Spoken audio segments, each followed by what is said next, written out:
Friends, నేను మీ ఆద్య. మేము fish tank కొన్నామన్నమాట. మేము బ్లూ అండ్ వైట్ తీసుకున్నాం. ఇంకా బ్లాక్ ఇంకా వైట్ కలర్స్ ఉన్నాయి.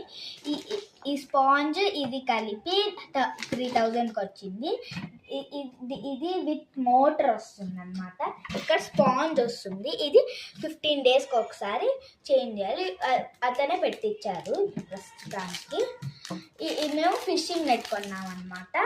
ఇది సపరేట్గా వచ్చింది 100 రూపీస్కి. ఇవి మా తమ్ముడు అడుగుతుంటే ఇవి ఎక్స్ట్రాగా వచ్చింది. మా దగ్గర ముందే ఫిషెస్ ఉన్నాయి. ఆ ఫిషెస్ దీంట్లోకి వేయాలి. దీనికి 60 to 70% డ్రింకింగ్ వాటర్ వేయాలన్నమాట. మీ ట్యాప్ వాటర్ అనేది 30 to 40% వేసేయాలన్నమాట. ఇది బయటే ఉండాలన్నమాట.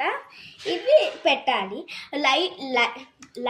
లైట్ కూడా వస్తుంది అనమాట. చూడండి, ఆ లైట్ 3 hours కన్నా ఎక్కువ యూస్ చేయకూడదు. ఇంకేం లేదు.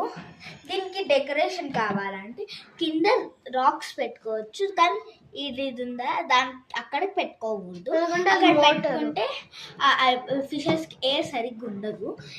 ప్లస్ ఇవి ఇట్లా పెడతామా, దీనికి ఇక్కడ అంత చుట్టూ రాళ్ళు పెట్టాలి. అప్పుడు అది స్టిఫ్గా ఉంటుంది. మేము ఫిషెస్ అన్నీ దీంట్లోకి వేసి వాటర్ అన్నీ వేసాక కొంచెం టైం పట్టింది. అది అయిపోయినాక మరీ వీడియోతో మీ ముందుకు వస్తాం. Bye. Like, share and subscribe. కింద ఉన్న బెల్ ఐకాన్ క్లిక్ చేయండి. బాయ్.